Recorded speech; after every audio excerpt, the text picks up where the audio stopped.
people are starting to say, well, maybe I don't need to store all that energy. Maybe if I could just put it down and charge it in 15 seconds, I could get by with a 2-hour battery life.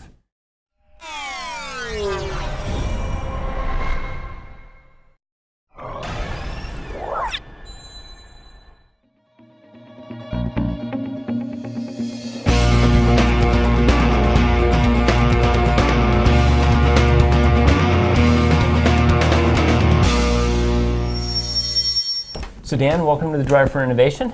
Thank you. Thanks for taking the time. So InHand Technologies, tell us about the company, because it's new to me. Okay, so the company's been around since 2000 as InHand Electronics. We focus on small form factor, battery-operated devices, things that would go inside military, medical, or industrial type handheld products where low power or battery-backed operation is important to the particular user.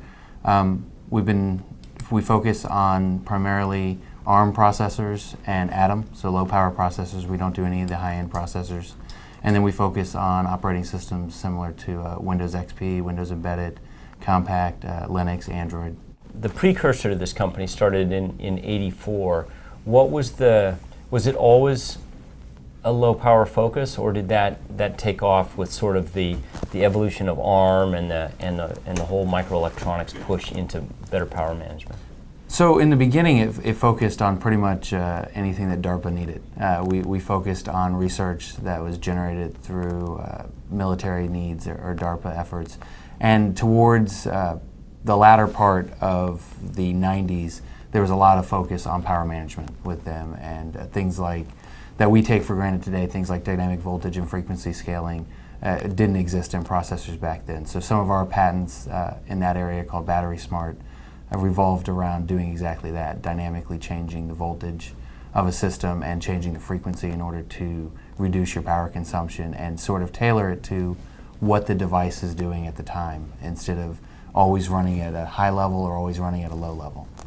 So let's talk a little bit about that. Obviously ARM has risen to the challenge over the last 15 years or so.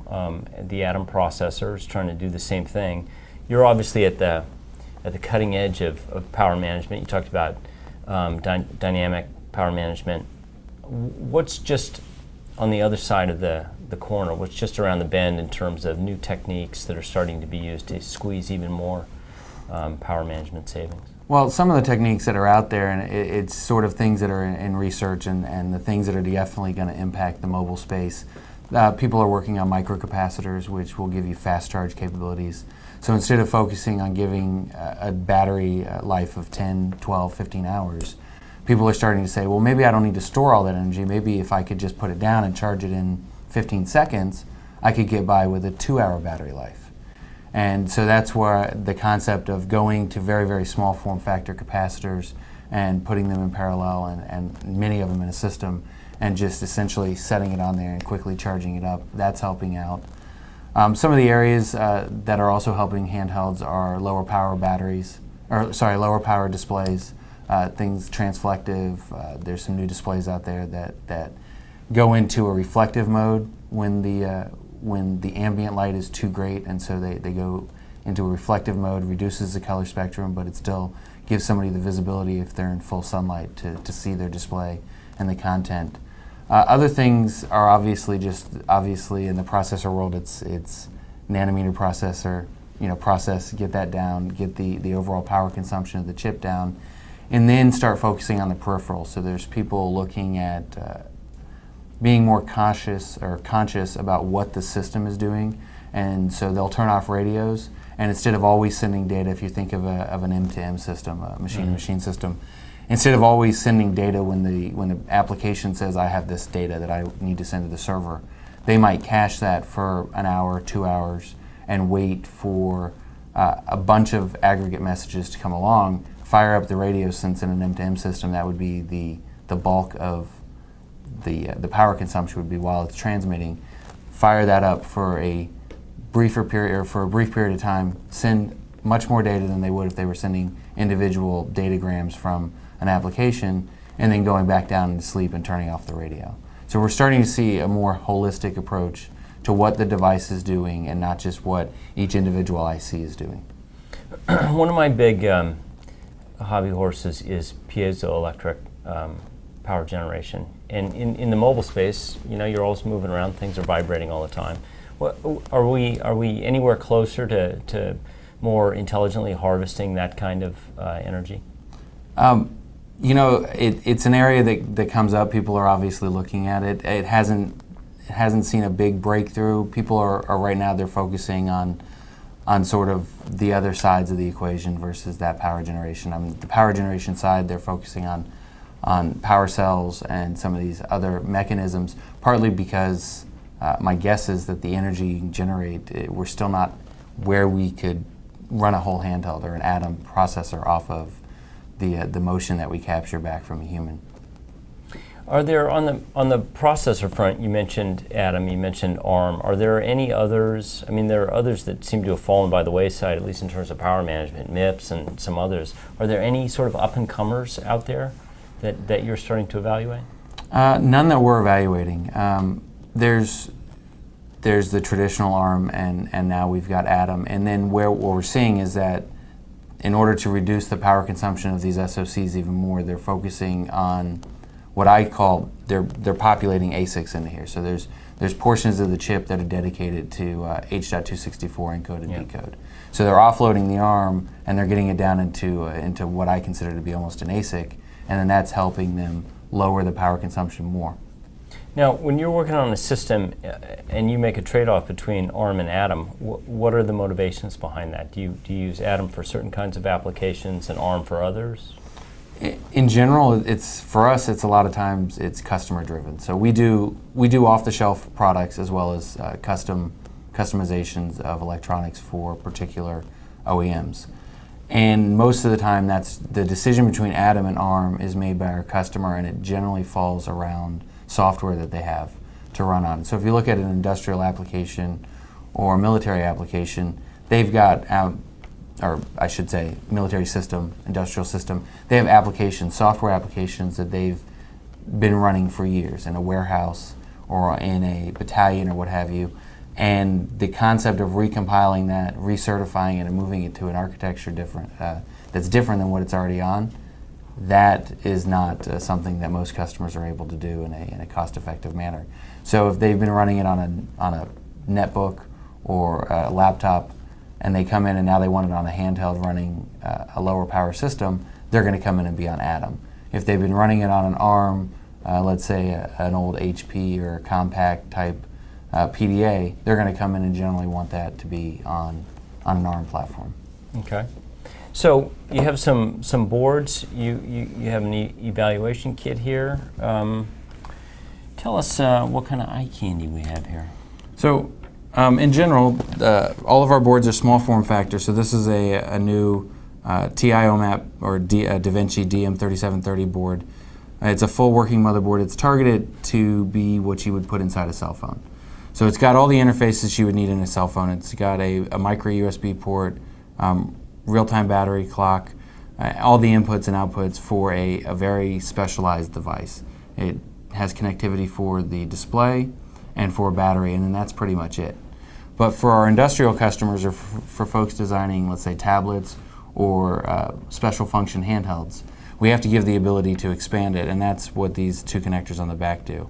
They provide typical interfaces like USB, SPI, I2C, SM bus, GPIOs. They provide all the capabilities that a customer would need to design a system specifically for what they're going into, whether that be a tractor monitoring system for a particular tractor, whether it be an industrial automation system, what have you.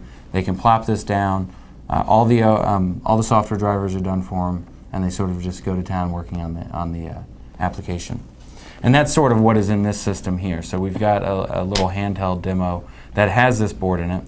In the back, it's just the board, the battery, and a display. And it's basically meant to sort of mock up what you would do if you were just building a small single function handheld. Right. Okay. Here. This is our Atom-based board and development kit. So this is what our customers would start developing their software on from day one while they were wrapping plastics or metal around the particular board. This is also a full working motherboard with expansion capability. All of our systems are meant to be expanded on, but they're also meant to be utilized by themselves. which sort of makes them a hybrid in this world, because a lot of people in the Atom world, you get a motherboard that has no expansion capability other than PCI slots, or you get a comms module which doesn't work on its own at all. It sits there, and you have to design a board to work with it. This is sort of a hybrid, and we have a lot of customers that take this product and sort of just throw it into an enclosure and utilize it as is. And so that's what's driving this. There's nothing but this, and there is a Wi-Fi module, Wi-Fi, Bluetooth, and GPS module on here. And this demo is running Windows 8. So we were able to take the Windows 8 Community Development Edition and just put it right on the hardware.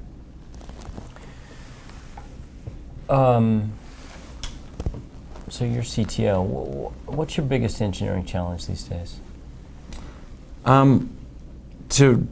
Most of the time, it's just the speed at which everything is moving. And in this world, in the industrial and military world, it used to be that customers would wait. You know, they understood that what they're seeing in the consumer world, they're not going to have for 3, 4, 5 years. Today, though, that's not the case. You know, I was at CES in January, and I'm standing next to a colonel or a general. He was actually a general in the Army, and he's looking at these tablet computers. And so I just casually asked him, you know, is that something you think you could deploy?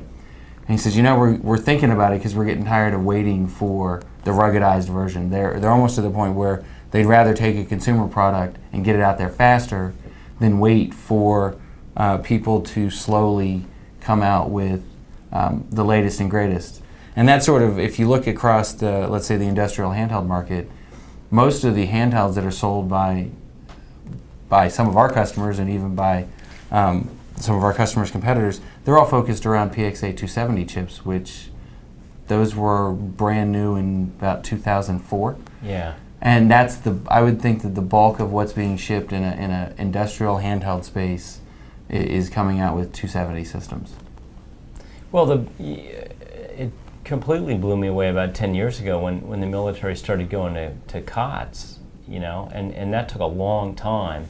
And so I get the feeling that their adoption rate for off-the-shelf stuff is just quickening with each year. Just to your point, that they see the stuff, they're using it in their personal lives. Right. Why not use it in military applications? Yeah, and the soldiers that are coming out now are younger, more savvy.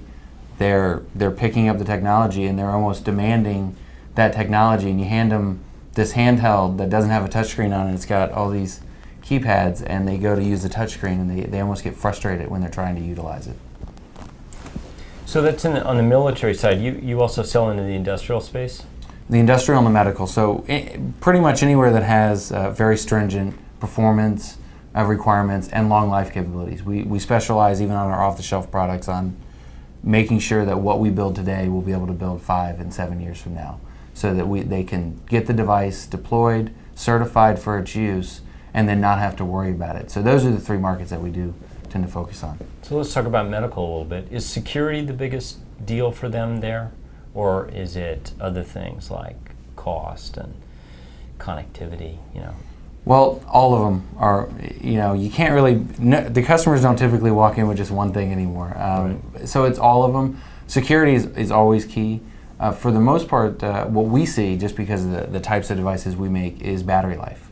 You know, there's a lot of handhelds on the market and a lot of products that last 6 hours, which for a nurse on an 8-hour or 12-hour shift is about as worthless as it can be.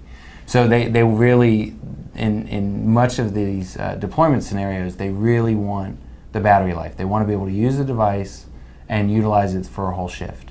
So we see a lot of people focus on that, but obviously things like security, connectivity, those are sort of table stakes.